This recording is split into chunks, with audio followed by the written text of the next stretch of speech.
Halo teman-teman kos-kosan, gimana kabar kalian? Baik-baik saja kan? Jak selamatnya jadi kamu dulu. Banyak yang membandingkan nasib MC di Jujutsu Kaisen lebih baik daripada nasib MC seperti Naruto dan Attack on Titan di ending. Benarkah demikian? Berikut Abikos bandingkan nasib MC Attack on Titan Eren Yeager dan nasib MC Jujutsu Kaisen Itadori Yuji. Check out, check it bro. Pertama, aksi Yuji dan Eren sebelum ending.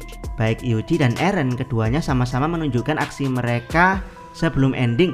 Bedanya Yuji masih menunjukkan aksi dia dengan status mantan MC, sementara Eren menunjukkan aksi dia dengan status last villain alias final boss yang harus dikalahkan. Yap, Yuji menunjukkan aksi dia dengan ikut campur konflik alien dan manusia. Dia menghajar hampir semua penyihir di markas pusat Jujutsu, termasuk para alien ekstremis yang selalu mengobarkan konflik. Bukan hanya itu, Yuji juga ikut campur membasmi ribuan roh kutukan yang hampir meluber keluar dari Tokyo. Padahal tugas ini digadang-gadang akan sulit dilakukan oleh banyak penyihir di generasi modulo. Bahkan banyak penyihir sudah disiagakan untuk membasmi roh kutukan yang meluber keluar akibat pertarungan Dabura versus Mahoraga.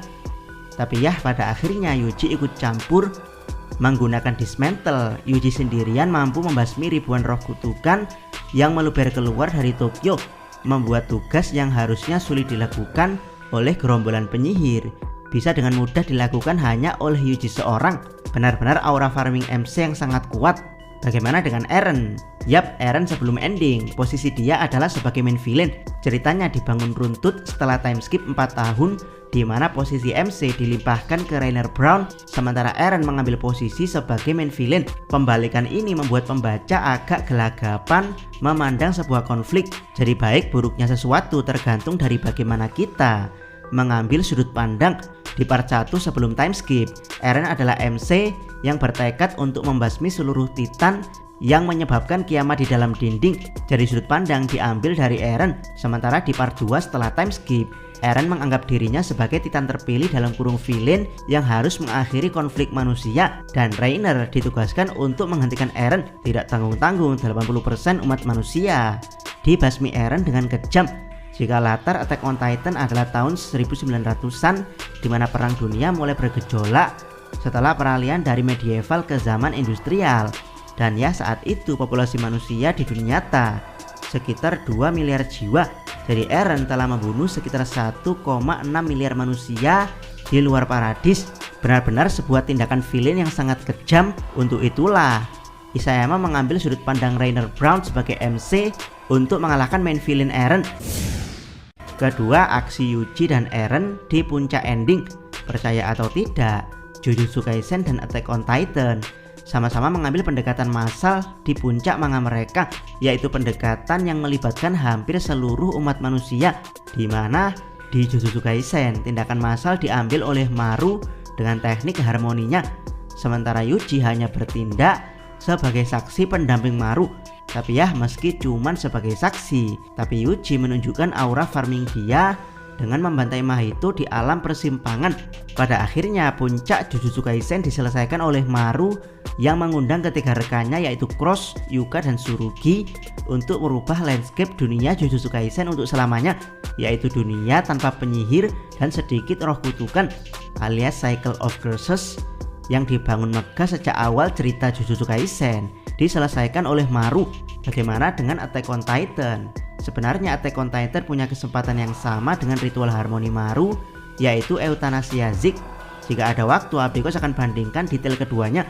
Tapi ya, Isayama tidak mengambil pendekatan itu, melainkan dia mengambil sikap abu-abu Eren untuk terus menghancurkan dunia serta terus melawan teman-temannya hingga akhir. Jadi posisi dia sebagai main villain kuat banget saat itu. Setidaknya sebelum chapter terakhir, Eren adalah main villain yang memperjuangkan ideologinya hingga akhir.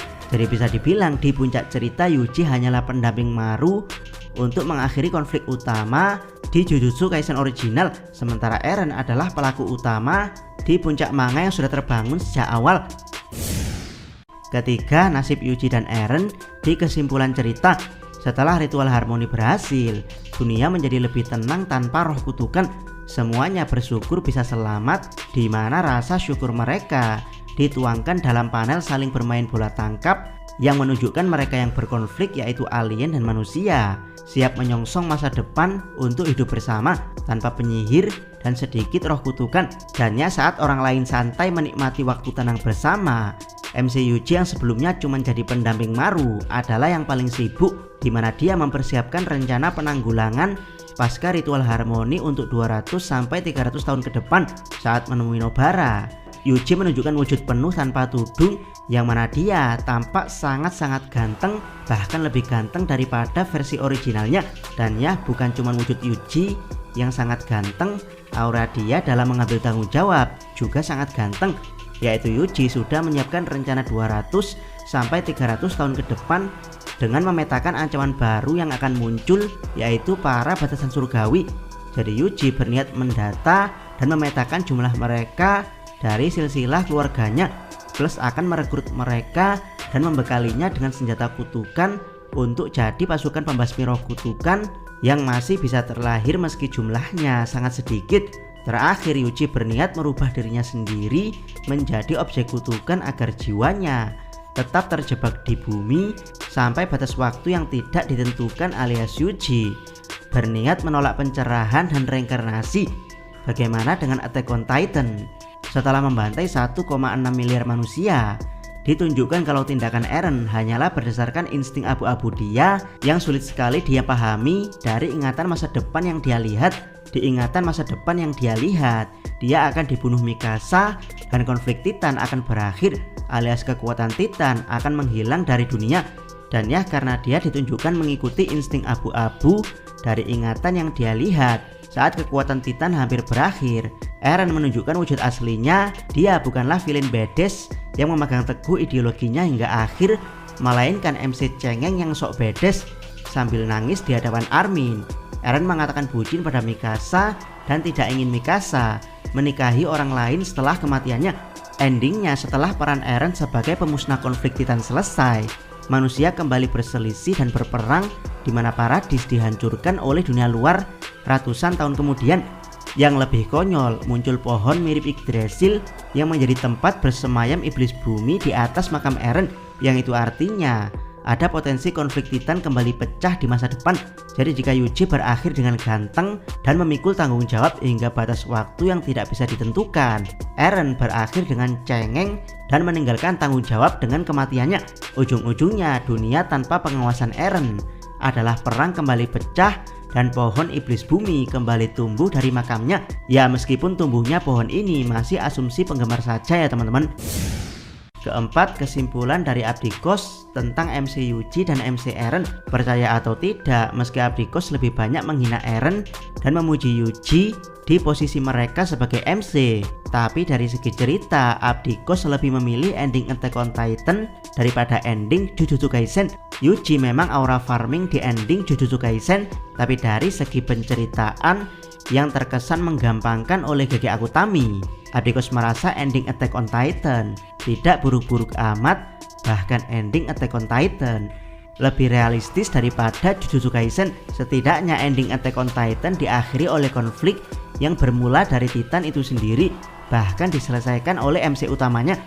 Mengenai masalah yang terjadi setelah kematian MC, itu di luar tanggung jawab MC. Apakah Eren goblok dengan tindakannya? Yah, Eren goblok dan sok bedes, tapi Eren adalah realita bocah yang otaknya rusak akibat tanggung jawab yang diberikan Grisa sejak Eren usia 10 tahun. Jadi Eren bedes yang kita lihat melakukan rambling sebenarnya adalah palsu karena jiwanya masih seperti bocah 10 tahun yang menginginkan kebebasan. Bisa teman-teman lihat Eren 10 tahun muncul kembali saat puncak rambling yang mencapai daratan Marley. Jadi ketika dia menangis di hadapan Armin dan mengatakan bucin kepada Mikasa, ini adalah perasaan bocah dengan cinta monyet usia 10 tahunan. Sementara Yuji, dia boleh aura farming dengan mengambil tanggung jawab sampai batas waktu yang tidak bisa ditentukan. Tapi untuk penyelesaian masalah utama di Jujutsu Kaisen, yaitu Cycle of Curses, GG harus mendatangkan karakter baru dari antah berantah, yaitu alien Simurian. Andaikan alien ada hubungannya dengan penyihir, Abdikos akan memaklumi penyelesaian masalah ini. Tapi sampai ending, alien hanyalah alien yaitu makhluk random di alam semesta yang dipilih Gege Akutami untuk menyelesaikan masalah utama di Jujutsu Kaisen yang sejak awal hanya berlatar di bumi. Jadi ya, meski MC Attack on Titan berakhir ampas garing, tapi ceritanya adalah daging yang dibangun megah dengan sangat runtut. Sementara MC Jujutsu Kaisen meski berakhir aura farming, tapi cerita penyelesaiannya adalah kentang yang menggampangkan. Bagaimana menurut pendapat teman-teman? Silahkan tuliskan komentar kalian di bawah. Jangan lupa subscribe channel Takos dan jangan lupa share video ini. Salam Mi.